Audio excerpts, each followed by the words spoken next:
Iraqi town of al-Baghdadi, not far from the base where hundreds of Marines are training local Iraqi forces. More on that in just a minute, but first, a stunning response from the administration over concerns that it won't call Islamic terrorism by name. Today, Attorney General Eric Holder lashed out at Fox News for the criticism it's been getting. We spend more time talking about what do you call it, as opposed to what do you do about it, I mean, really, if Fox didn't talk about this, they'd have nothing else to talk about, it would seem to me. Radical Islam, Islamic extremism, I'm not sure an awful lot is gained by saying that. The Obama administration talks tougher to Fox News than they do to ISIS. Who's the enemy anyway? Fox News or Islamic terrorists killing innocent people? KG, were you surprised to hear Eric Holder? Yeah, why is he still talking? I thought he was leaving. I don't understand what's happening here. Yeah, but missing the issue. So Fox News is the bad guy because we report the truth, because we're not afraid of words. This is the head of the Department of Justice.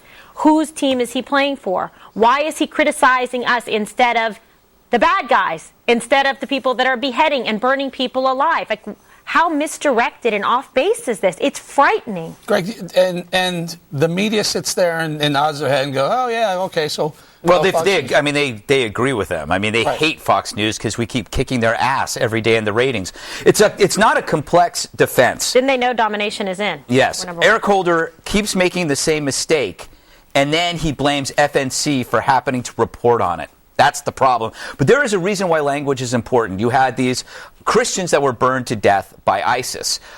If you call them Christians, then how do the pro-PLO activists blame this on Jews? When Muslims kill Christians, there are no Jews in that equation. If you call them citizens, then that muddies the equation. That's why language is important, because language confuses the issue. Those Christians were decapitated, but it's our leadership with its inability to identify evil that truly is headless. There's no will, there's no leadership, it's just tweets and treats. Dana, there's an old saying in baseball. If you have rabbit ears, you're going to strike out. If you're up to the plate and you can hear the other team razzing you, you're hearing them.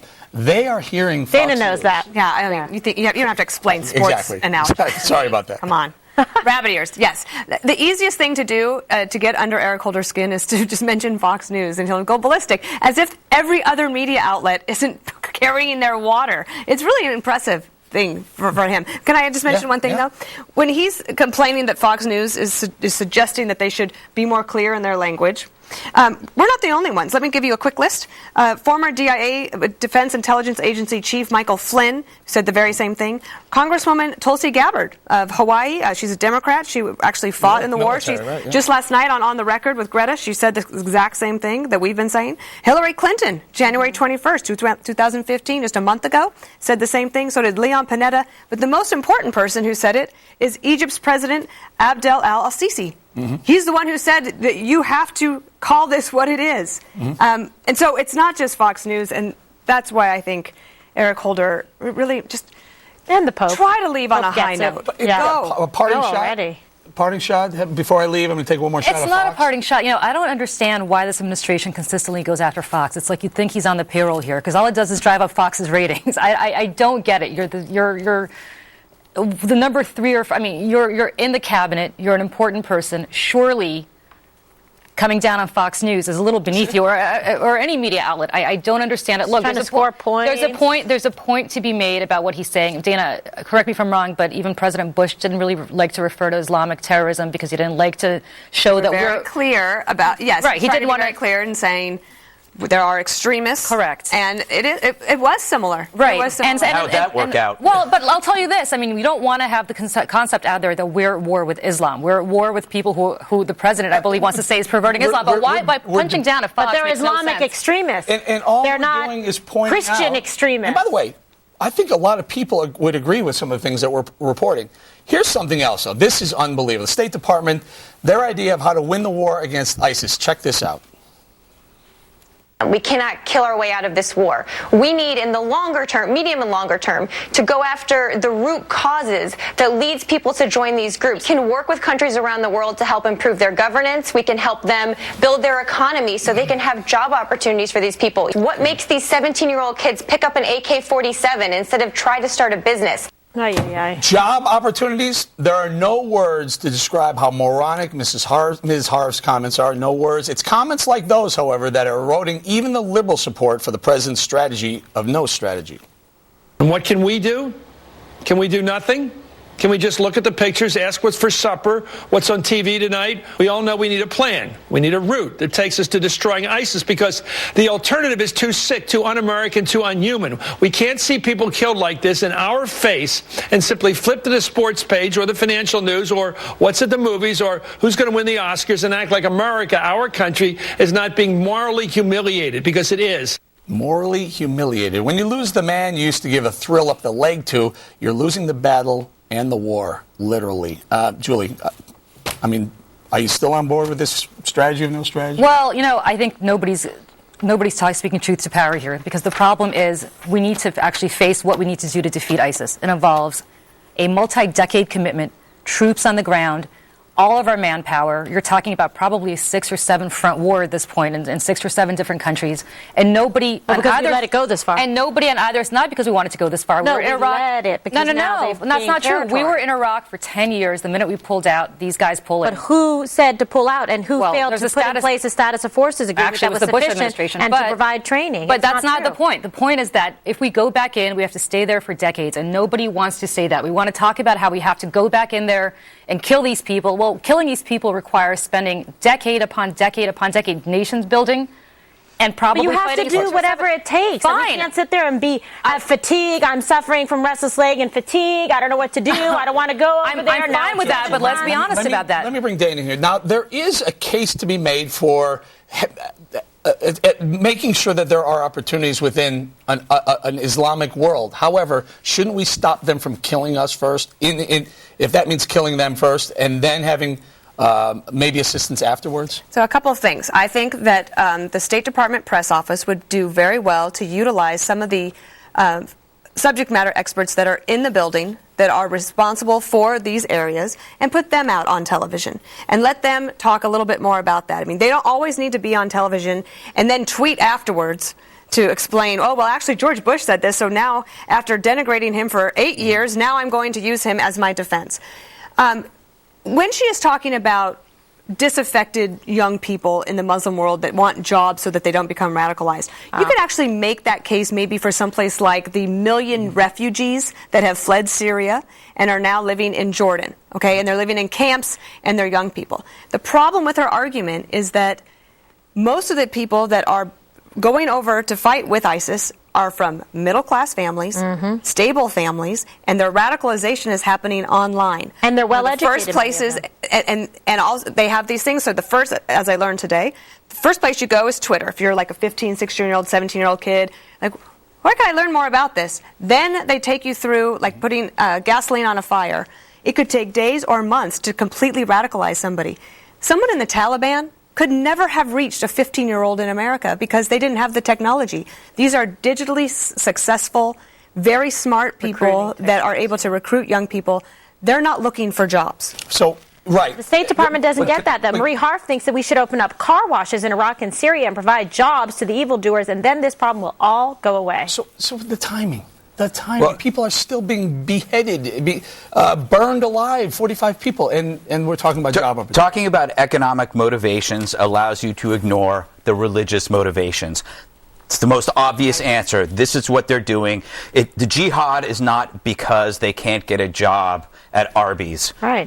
As a law-abiding American who has to eat and sleep and work, knowing that you have these chuckle buckets protecting our freedoms in the face of the first cohesive caliphate in a millennium. We are led by a pod of dorm room resident advisors. I cannot take this woman seriously. No. She really, when you listen, it sounds like an outtake from the 40th anniversary of Saturday Night Live. If this were a corporation, you would escort these clowns out of the building with their cat calendars and their Zen gardens and their cardboard boxes, and it's a model UN that must end. This is not Epcot Center. This is the damn White House, the State Department, the United States of America. This is a joke.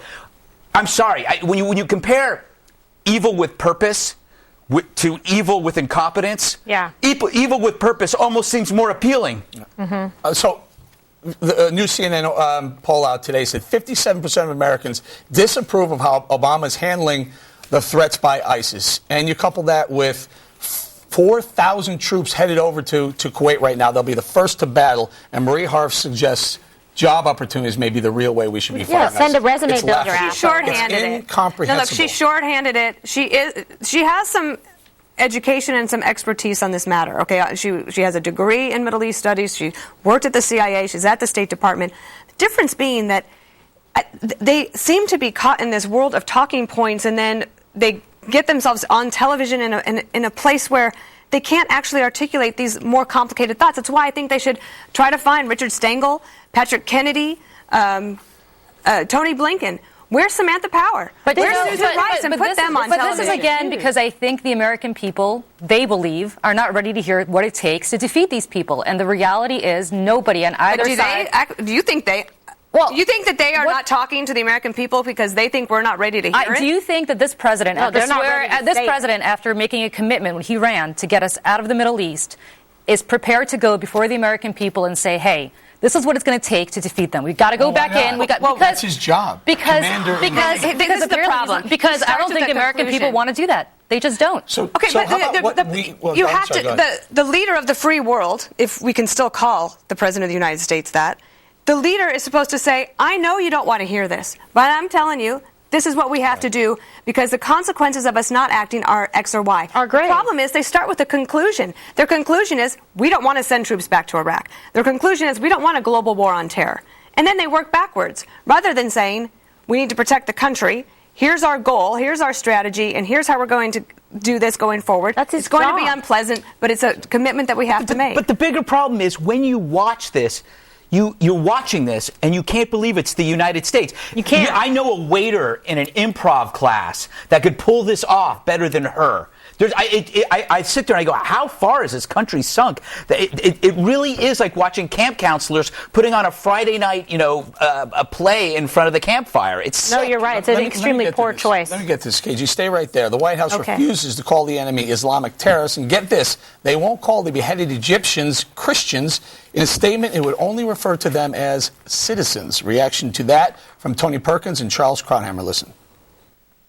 ISIS made very clear in this video that this was an attack, this was a execution of people, quote, people of the cross. Because what we're seeing unfolding before us in the Middle East is genocide. Now, we have an administration that is truly pathological in its inability to actually state what's going on. When the Pope, who is not exactly a Christian militant, who isn't exactly a revanchist on behalf of Christ, says that these people were killed because they were Christian, and the administration says that the ones who were killed were Egyptian citizens, you've got a serious problem. All right, they want us to do a quick round on the KG. Yeah, I mean, listen, he's absolutely right. It is. It's pathological, their refusal to just embrace. They're scared of words. They're frightened. And the person they choose to go out is somebody like Marie Harf. I mean, we're losing ground here, let alone in the Middle East. Like, why isn't there some courage? I feel like I'm in the Wizard of Oz, and the United States is now like the cowardly lion. Like, have some heart, have some courage. Julie, can we tick off ISIS more by calling them Islamic terrorists? No, and here's the problem. For a very long time, I actually did not want to refer to this as Islamic terrorism because I didn't want to make this look like a holy war between Islam and Christianity or Islam and the West. Who's going to get mad? Unfortunate. Not because anybody's going to get, a billion of the world's Muslims who don't agree with this philosophy. However, I will say now that whether we want to do that or not, ISIS has made this a holy war. They're going after these Copts because they're Christian. And so for us to not to pretend this is not a holy war. That's what they've made it, whether we like that or not. That's the concern. Right, bring it around, Dane. I think that we constantly make a mistake, and this is just maybe human nature, and perhaps they are doing that with us as well, which is we are looking at their culture and society and trying to put it into our norms. That's not how they look at it. And so I think that the language matters. That's why when the president, at the prayer breakfast, when he made allegations to the Crusades, if you look at Inspire magazine, which is the recruiting tool for Islamic terrorism, it is rife with talk about the Crusades. That was one of the things that was so mishappen about that. When the president did that, it really spoke exactly to how they see us rather than how we should see them. Final thought. ISIS is... I understand ISIS. It's an apocalyptic mission. They know exactly what they're doing. But we're dealing with our own apocalyptic mission, and it is one that is built on incompetence and cluelessness. The end of times can come by our own stupidity. ISIS's growth is due in large to our anemic, impotent leadership. Very good. We're going to have to leave it right there, you guys. Next, we're going to go live to the...